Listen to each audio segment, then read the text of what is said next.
Hey everyone. So today we're diving into a theological idea that is so different, it might just completely change how you see the world around you. The source material we're looking at makes a wild suggestion. What if the sky isn't just a symbol for God? What if it is God?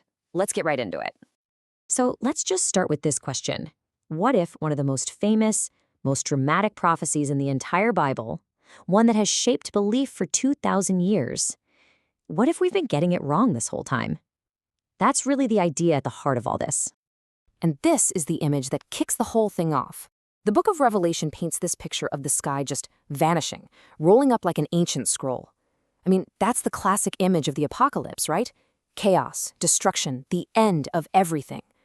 But what if that's not what's happening? What if this isn't about destruction at all, but about an arrival? Okay, here's the central claim, and you might want to sit down for this one. The idea is that the heavens, the sky, the atmosphere, the very air that you're breathing right now are the literal, physical body of Christ.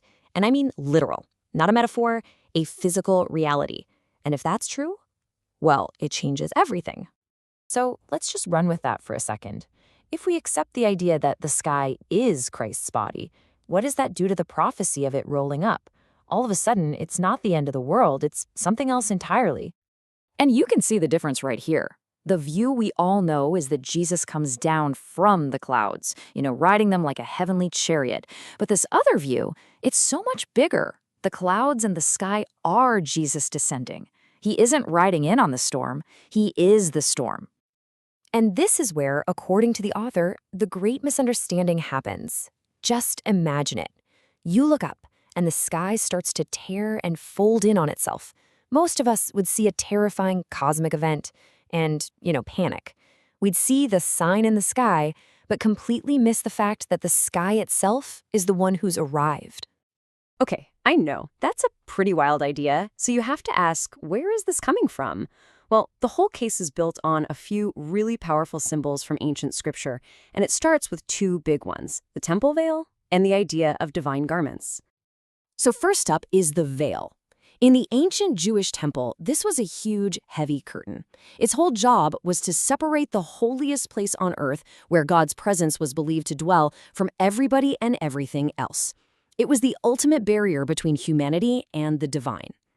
And here's the connection. The author points right to the book of Hebrews, where the scripture itself says that this veil represents the body of Christ.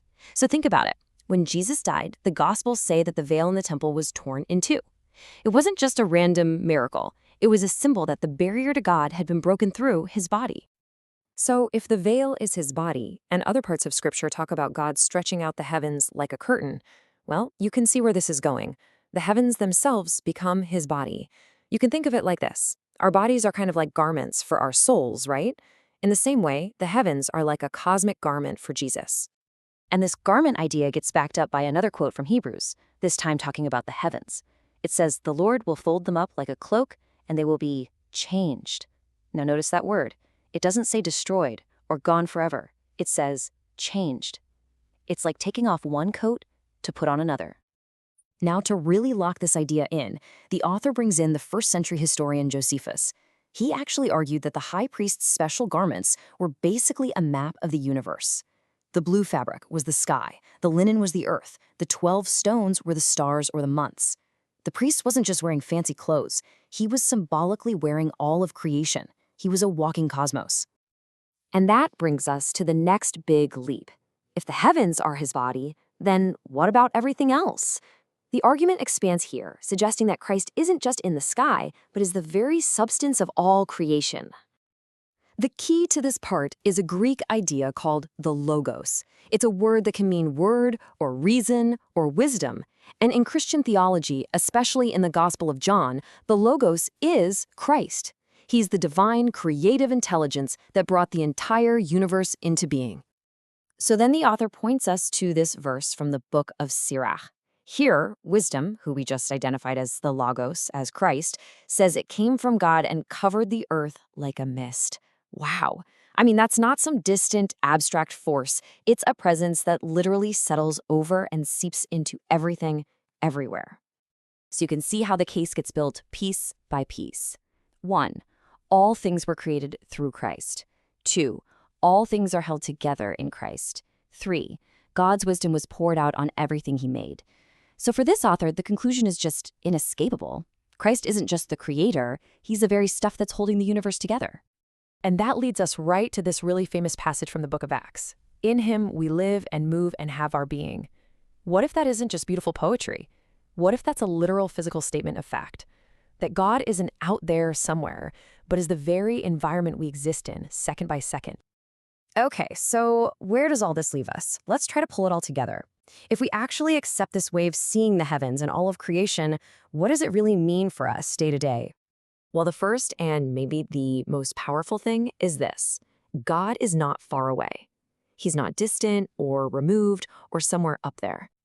In fact, he's as close as the air filling your lungs right now. He's the life force in all things. Every single breath you take, in this view, is a direct interaction with the divine.